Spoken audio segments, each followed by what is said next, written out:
A scathing new report shows that Texas still has a lot of work to do when it comes to child welfare. It's a 10-month investigation that revealed, quote, a disjointed and dangerous child protection system where harm to children is at critical times overlooked, ignored, or forgotten. Well, News 4 troubleshooter Emily Baucum reports, I understand, Emily, the person in charge of the system refused to sit down for an interview with you. And Randy, we certainly hoped for that interview to hold leaders accountable because this report raises so many red flags, like how many calls to the abuse hotline go unanswered and just how long it took to discover a teenage girl committed suicide inside an emergency shelter.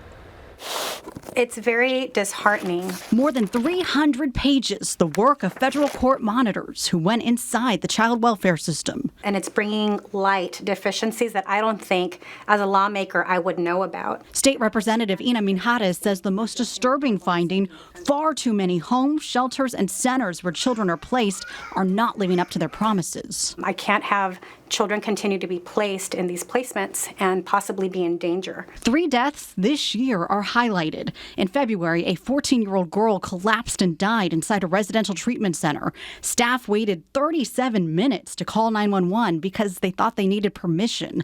In April, a 3-year-old boy died after being found unconscious with blood coming out of his ear. The report details how hotline calls sparked 2 abuse investigations into his foster caregivers, but CPS workers did not remove the boy from the home. Later in April, a 15-year-old girl hanged herself in the bathroom of an emergency shelter. Because of her mental health history, she was supposed to be monitored at all times, but security video showed it took staff 30 minutes to find her. There's no accountability. And so it's unconscionable to have children in care die. The report also found thousands of calls to the state's abuse hotline go unanswered. Is that acceptable? Not acceptable at all. So we got to figure out what's going on here. Is there a lack of people that are available in the position to answer these calls? Ignoring possible reports of neglect and abuse is just unacceptable. The troubleshooters wanted to find out how Jamie Masters, the new commissioner of the Texas Department of Family and Protective Services, plans to use this report and make the system better.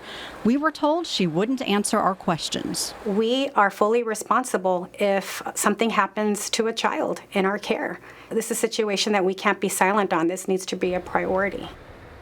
The governor and 2 state agencies have now filed a court objection to this report. They claim that it only discussed deficiencies. It didn't address improvements like hiring more staff and changing policies. In a statement today, DFPS told us it would share more details with the court soon. I'm News 4 troubleshooter Emily Baucum.